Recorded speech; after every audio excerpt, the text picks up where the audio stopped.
If you haven't subscribed yet, now's the time.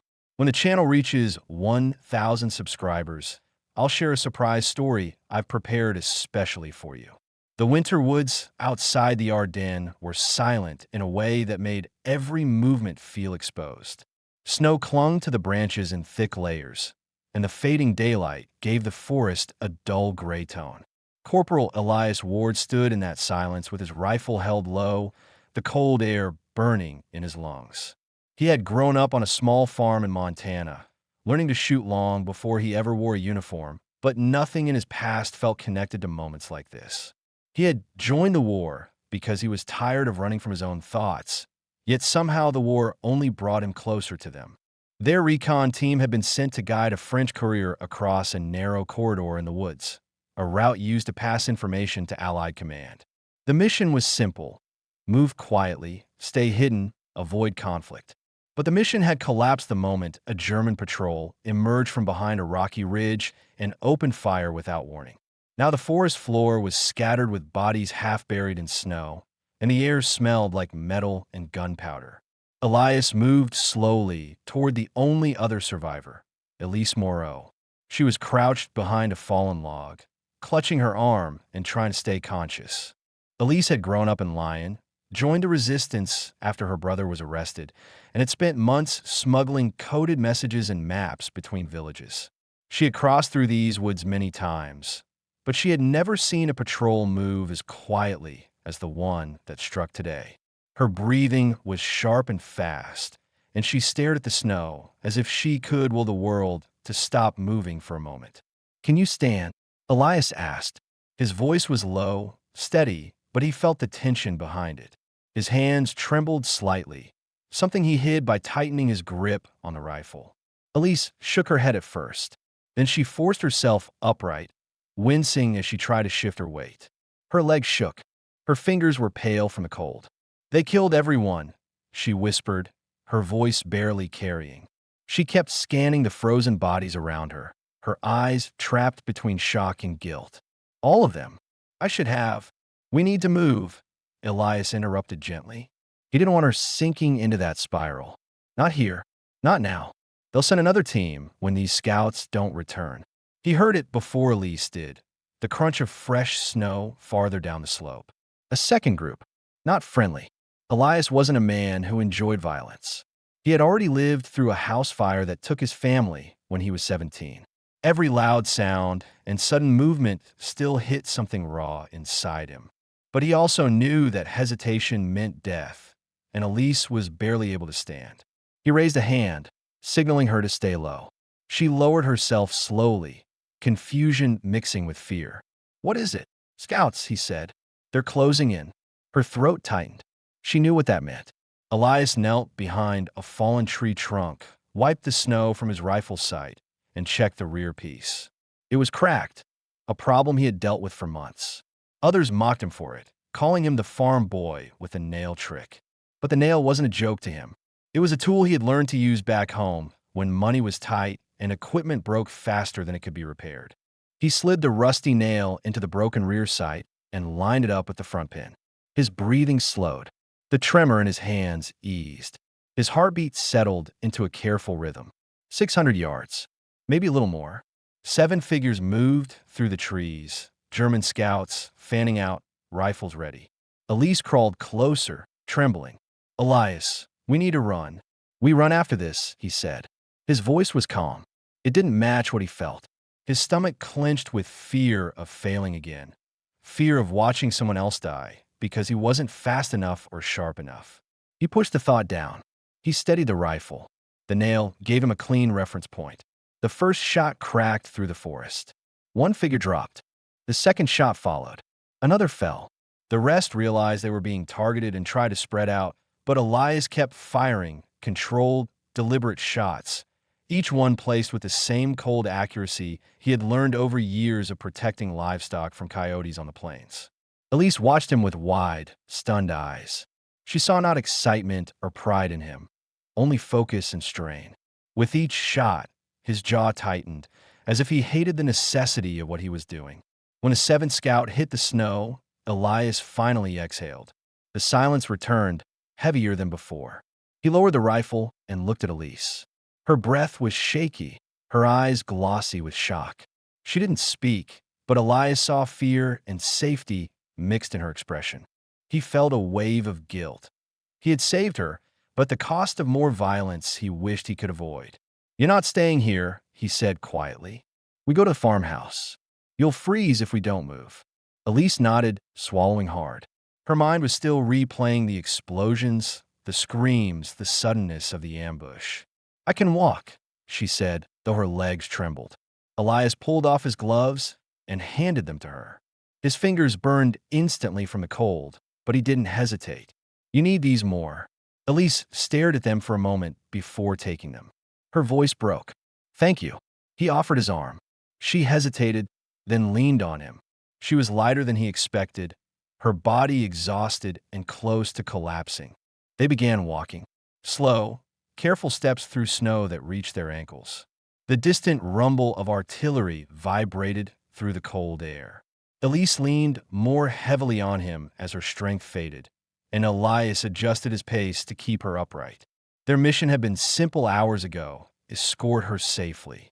Now it had turned into survival, and Elias felt the weight of it pressing on him with every step. His mind kept returning to the nail, the shots, the open mouths of the dead scouts. He didn't feel like a hero. He felt like a man trapped between what he had to do and who he wished he could be. But he also knew one thing clearly. Elise was alive because he acted, and he would keep her alive for as long as he could. The light thinned behind the trees as they made their way toward the abandoned farmhouse. The cold deepened. Elise's head rested weakly against his shoulder, and Elias tightened his grip on her, guiding her through the snow. He didn't look back at the bodies. He had seen enough loss for one lifetime. They walked toward the darkening woods together, two survivors with nothing left except the need to keep moving. The snow deepened as Elias and Elise pushed farther into the forest, leaving behind the bodies and the shattered remains of their patrol. The light had faded enough that the treetops blended into the dim winter sky, giving the woods a flat, colorless look. Elias kept one arm around Elise, sensing every small shift in her weight. Each time she stumbled, his grip tightened. She was no longer steady enough to hide her exhaustion. Elise's breathing came in short, uneven bursts. The cold had settled into her bones. Elias could feel the tremble in her arms through the layers of clothing. Her injury from the ambush, the shallow cut along her forearm, wasn't severe, but blood loss and shock were wearing her down. In Chapter 1, there had been little time to fully explain her condition, so the details now showed clearly. The cut was swollen from the cold. The bandage she had tied earlier was loose, and she kept pressing her free hand to it as if trying to keep herself grounded. Elias noticed everything. He didn't say much about it. Because talking took energy she couldn't afford to lose, but he adjusted her weight on his shoulder and slowed their pace to keep her upright. "We're about an hour from the farmhouse," he said after a long stretch of silence. "Maybe less if the slope stays flat." Elise nodded weakly. She swallowed hard before speaking. Why was the scout team there? That route should have been clear. Her voice carried frustration and guilt, questions she had not been able to ask in the chaos of the first chapter. "They were searching for couriers," Elias said. "Command received reports last week. The Germans want to cut off resistance lines before the winter offensive." He kept his tone steady, revealing information that had been hinted at earlier, but not fully explained. Their mission hadn't been random. Elise had been a target long before the ambush. "Your message is important, Elise. They knew someone was coming through this corridor." She lowered her eyes, and the others paid the price. Elias shook his head. "We all walked into this together. None of this is on you." His words didn't erase the guilt, but they steadied her. She shifted her weight against him, leaning in a little more than before. Her trust in him had grown quickly, not because of the shots he had fired, but because of the calm way he carried responsibility without blaming her or anyone else. The snow muffled their steps, giving the forest a heavy silence. Elias kept scanning the trees every few seconds, searching for any sign of movement. The ambush had left him on edge. He replayed the moment he placed a nail into the rifle's sight, the way his hands had steadied, the focus that had taken over. He didn't like how natural it had felt. The war was pushing him into a place he didn't want to return to, a place where violence became routine instead of last resort. Elise noticed his tension. She studied his face whenever he looked away from her, the tight jaw, the narrowed eyes, the way he blinked slowly as if fighting off memories. "You didn't answer me earlier," she said quietly. "Why were you sent on this mission?" A marksman usually stays with a larger unit. Elias hesitated. The question had lingered since Chapter 1, unspoken but present. "I volunteered," he said. "I don't like being in big groups anymore. Noise gets to me. Fire's sudden movement." He paused, uncomfortable with how exposed the truth made him. Small units are easier to control. Fewer things can go wrong. Elise studied him for a moment, understanding settling in. "The fire you mentioned. You still see it, don't you?" Elias didn't answer immediately. "Sometimes, at night, and when I hear shouting." He took a slow breath. "I came here because I can't fix what happened back home, but I can at least try to protect who's in front of me now." Elise didn't speak. She simply placed her gloved hand, his glove, lightly on his forearm. The gesture wasn't dramatic, but it eased the pressure in his chest more than he expected. They continued moving until the trees thinned enough to reveal a small ridge. From there, they could see the faint outline of the abandoned farmhouse in the distance. A single chimney jutted upward, dark against the snow. "We're close," Elias said. Elise exhaled, relieved, but her body swayed. Elias caught her immediately. "Easy. Let's take a moment." They stopped under a large pine tree, sheltered slightly from the wind. Elias set her down carefully, kneeling in front of her to check the bandage on her arm. "It's bleeding again," he muttered. He tightened the cloth with precise, gentle movements. Elise watched his hands and the concentration on his face. "You're good at this," she said softly. "I've patched up a lot of people since the war started," Elias replied, keeping his eyes on the bandage. What he didn't say, but Elise sensed, was that he spent more time saving lives in silence than boasting about taking them. Once the bandage was secured, Elias took a moment to collect his thoughts. He wanted to move quickly, but pushing her too hard would only slow them down. They needed warmth, shelter, and time to gather their strength. The farmhouse had been used by resistance members for months. Even abandoned, it still offered walls and a roof. Elise studied him with tired eyes. "Elias, back there, when you shot those scouts, how did you stay so calm?" "I wasn't calm," he answered honestly. "I just didn't have a choice." The honesty settled between them. The fear neither had spoken aloud in Chapter 1. Fear of death, fear of failure, fear of being alone, finally came forward in a natural way. After a few minutes, Elias helped her back to her feet. She wrapped her arm around his shoulder again, and they headed toward the farmhouse, one slow step at a time. As they approached, Elise whispered, "Do you think we'll make it through the night?" Elias didn't hesitate. "Yes, I'll make sure of it." She believed him without question. The farmhouse stood ahead, dark and cold but solid. A place to breathe, a place to rest, a place where both of them would have to face the weight of everything they had seen. And for the first time since the ambush, they weren't just surviving the moment. They were moving toward the possibility of something safer. The farmhouse came into view through a thin veil of drifting snow, its wooden frame darkened by years of wind and cold. The structure leaned slightly to one side, but the walls were intact and the windows held their shape. Elias stopped a few feet from the front door, scanning the area. Tracks in the snow were faint and old, confirming what Elise had said in the past. Resistance couriers had used this place, but not recently. No fresh footprints. No signs of fire or movement. "Stay close," Elias murmured. Elise tightened her grip on his coat as he nudged the door open with the barrel of his rifle. The hinges gave a short, dry creak. Inside, the air was colder than outside, with scraps of hay and dust frozen to the floor. A lantern lay on a table near the wall, half covered in frost. Elias stepped in first, checking each corner with controlled movements. His breathing slowed, his senses sharpened.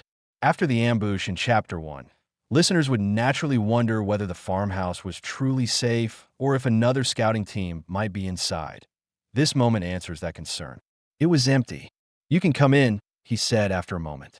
Elise limped through the doorway, the warmth of Elias's body leaving her side and making her feel the cold all over again.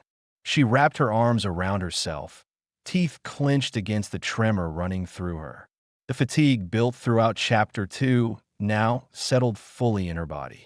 She wasn't just tired, she was close to collapse.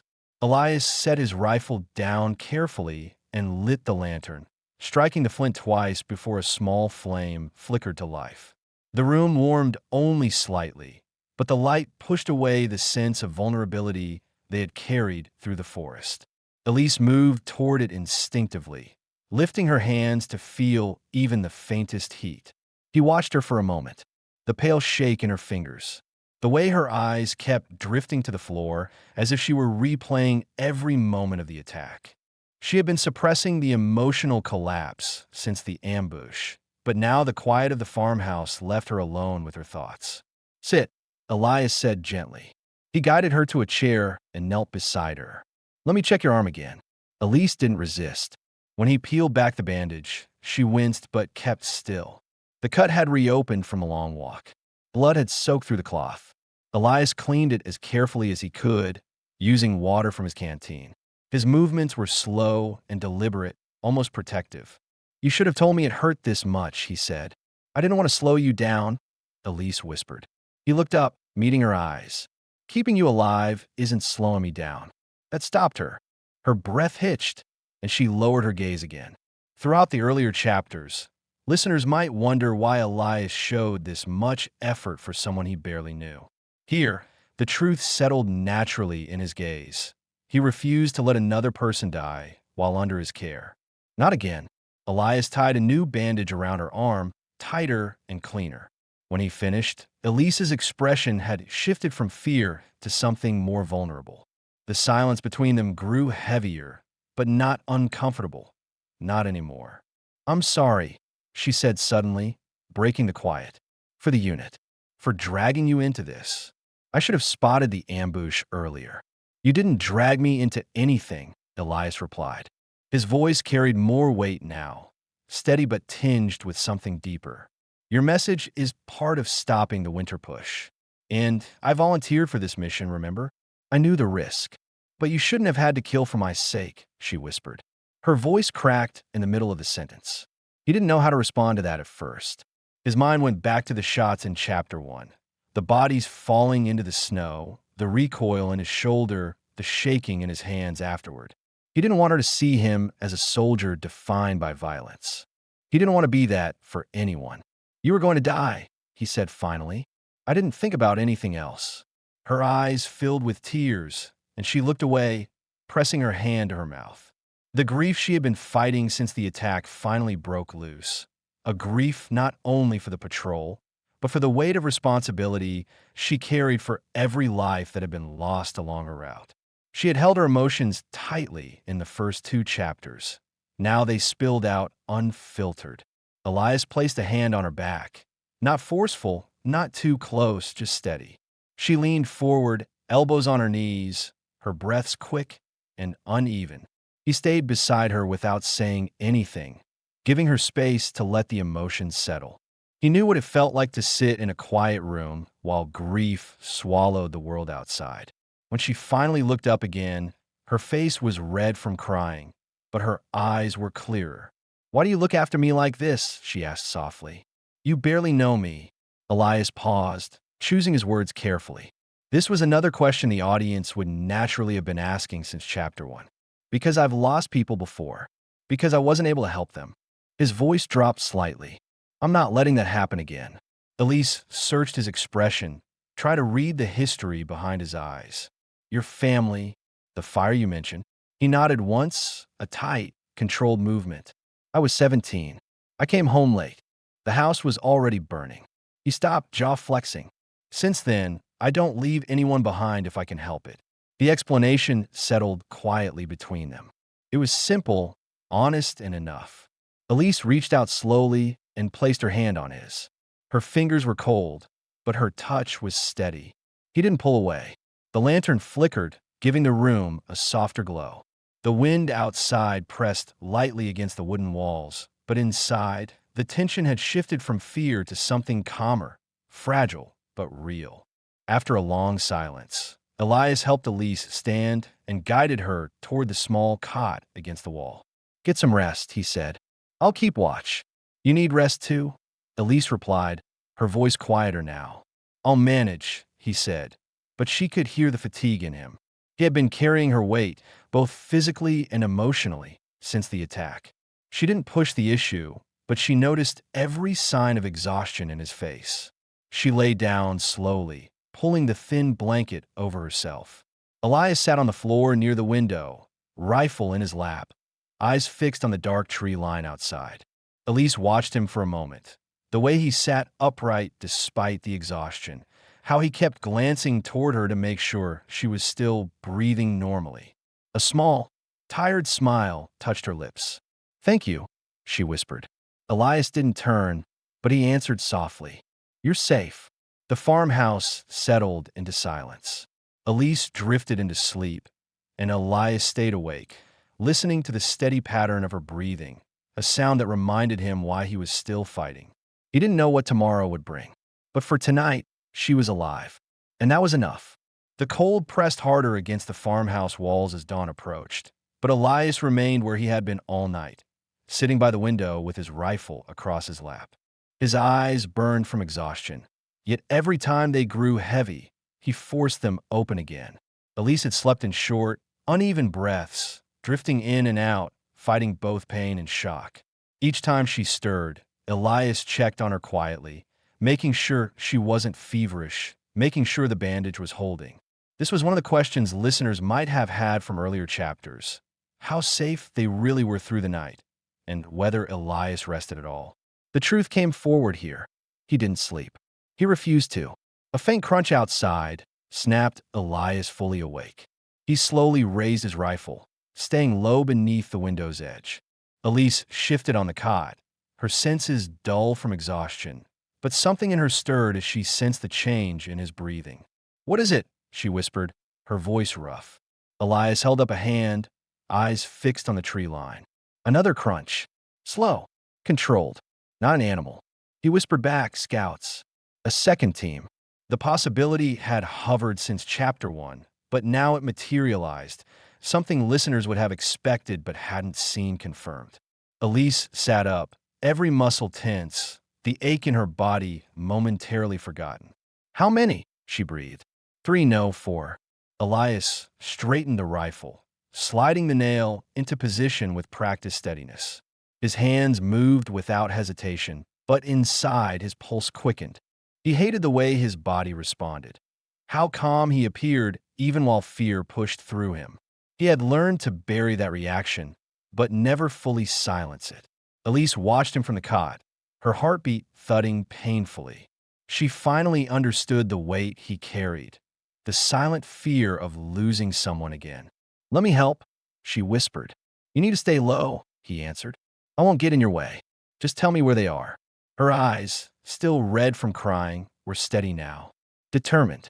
Elias hesitated, then nodded once. He trusted her more than he trusted the silence around them. He adjusted his position and peered through the narrow gap in the shutters.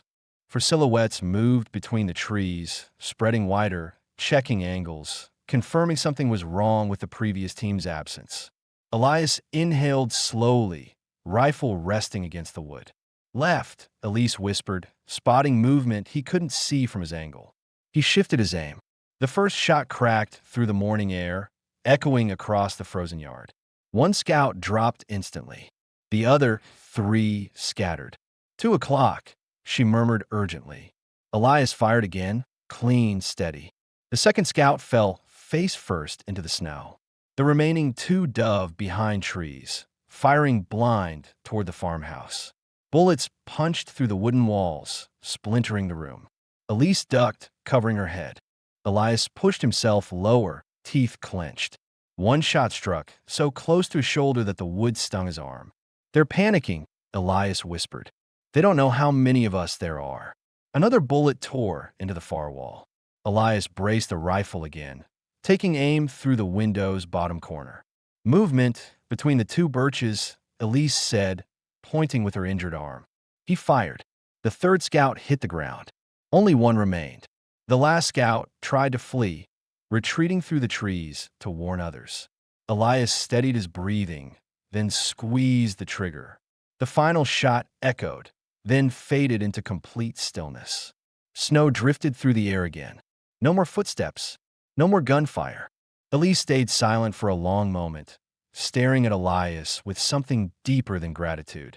She had seen him fight before, but not like this. Not with her helping him, not with the stakes so close to their shelter. The fear of the night, the grief of Chapter 3, the exhaustion of Chapter 2, all mixed inside her, but something new settled as well. Trust. Elias lowered the rifle slowly. His hands shook only after the danger had passed. "You okay?" Elise asked quietly. He nodded, though he didn't sound convincing. "I'm fine." She knew better. "You're exhausted." He didn't deny it. He set the rifle aside and exhaled deeply, the tension in his shoulders finally dropping. "If they don't come back by midday, they'll send a larger patrol.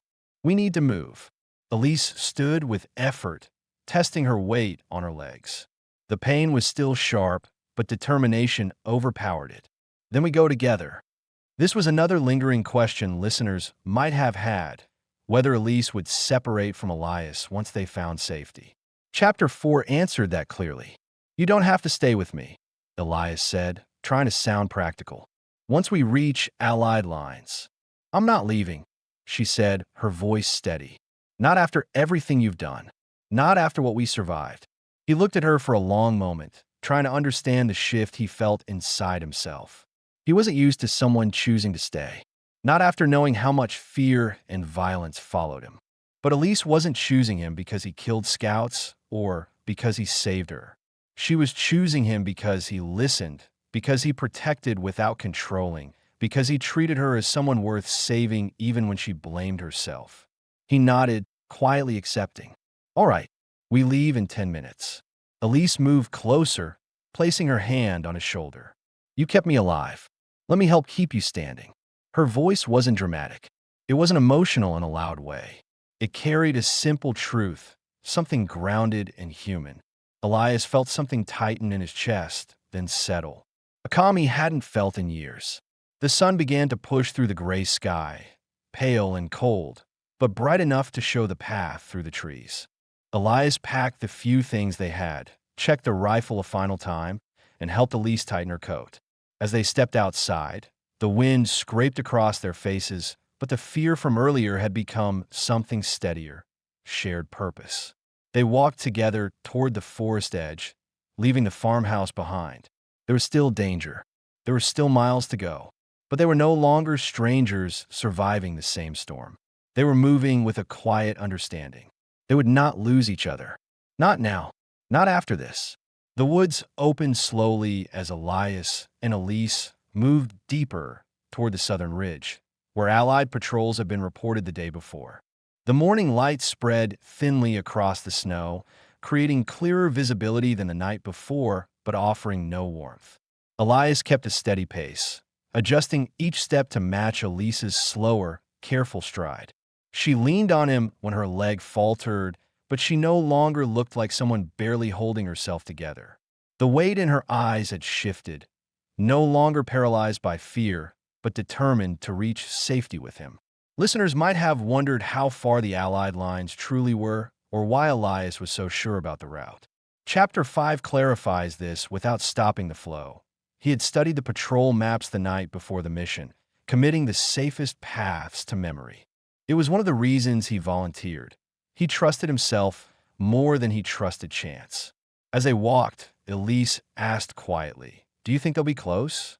"Close enough," Elias said. "The 28th Infantry has been pushing west. We're heading in the right direction." Elise nodded. Her arm tightened around his shoulder when the cold wind hit them harder. "You're shaking," she said suddenly. Elias stiffened, not realizing she'd noticed. His hands were numb, his breath unsteady. He had pushed through the night without rest, driven by the need to protect her. Now the toll was showing. Elise stopped walking and turned him toward her. "Sit, just for a moment." "We can't. You kept me alive," she interrupted softly. "Now sit." Her voice carried a firmness he couldn't argue with. Slowly, he lowered himself onto a fallen log. Elise knelt in front of him and pulled his hands into hers, rubbing warmth back into them. Her movements were careful, almost tender, but grounded in practicality. She wasn't trying to comfort him. She was trying to keep him functional. "You should have slept last night," she said. "I couldn't." He looked down at the snow. "Not with you hurt. Not with scouts still out there." "And what about you?" she asked. There was no accusation in her tone, only genuine concern. "You act like you don't matter." He didn't answer right away. He had spent years living in a way that made his own safety an afterthought. But Elise's presence had begun pushing those habits into the open. "I matter enough to you," he said quietly. She paused, eyes softening. "Yes, you do." The moment settled between them with quiet certainty.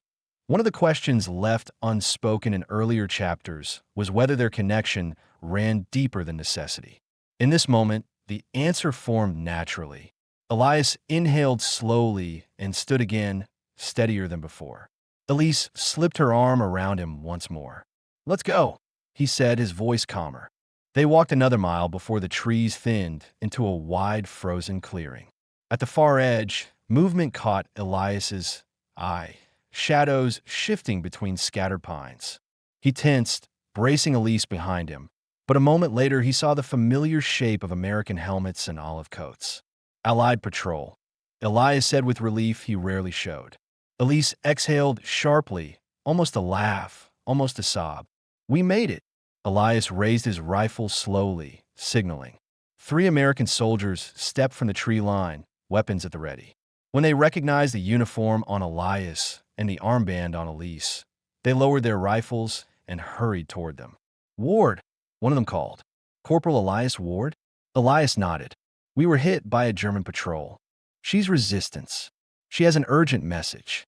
The sergeant took one look at Elise's bandaged arm and waved over a medic. Elise tried to step toward them, but her knees buckled. Elias caught her quickly, lowering her gently into the medic's arms. "You're safe now," Elias whispered. She looked up at him, breathing hard, but smiling for the first time since the attack. "I didn't think we'd make it. You kept me awake. That helped." As the medic treated Elise, Elias gave a brief but sharp report to the sergeant. Details of the ambush, the 2 scout teams, the direction of German movement. The sergeant listened carefully, clearly impressed. "You saved her and you cleared both teams?" "Alone?" he asked. Elias shook his head. "Not alone. She helped me spot them." When the medic finished, Elise was placed gently on a stretcher to be carried to the nearest field station. But Elise turned her head toward Elias, her expression tightening. "You're coming with me, aren't you?" she asked. That was another lingering question. What would happen after the rescue? Would their paths separate? Elias didn't hesitate. "Yes, I'm not leaving." Her shoulders relaxed instantly. She reached for his hand, and he took it without hesitation. The patrol led them toward a transport truck parked near the edge of the woods. Elise sat inside, wrapped in a thick blanket. Elias climbed in beside her. For the first time since they met, he allowed himself to rest. His body slumped slightly, not from weakness, but from finally feeling safe enough to breathe. Elise leaned carefully against him, her head resting on his shoulder. She closed her eyes, trusting the movement of the truck and the warmth of his presence. Elias looked down at her, studying the peaceful expression on her face. Moments like this had been rare in his life. Quiet, honest, free of danger. The kind of moment he never thought he would have again. "You'll recover," he said softly. "And when you do, what then?" She opened her eyes halfway. "I want to go where you go," she said, her voice steady, gentle, certain. "If you'll have me there." He felt something warm settle in his chest. No fear, no hesitation, just a quiet understanding of what lay ahead. "I will," he said. The truck rumbled forward, taking them out of the forest and toward Allied territory, leaving behind the silence, the violence, and the cold that nearly swallowed them. For the first time since the war began, Elias felt the possibility of something beyond survival, a life that didn't revolve around loss, but around someone who chose to stay with him. Elise squeezed his hand once before closing her eyes again. Elias watched the road stretch ahead through the open truck door, clear, steady, and brightening with the rising sun.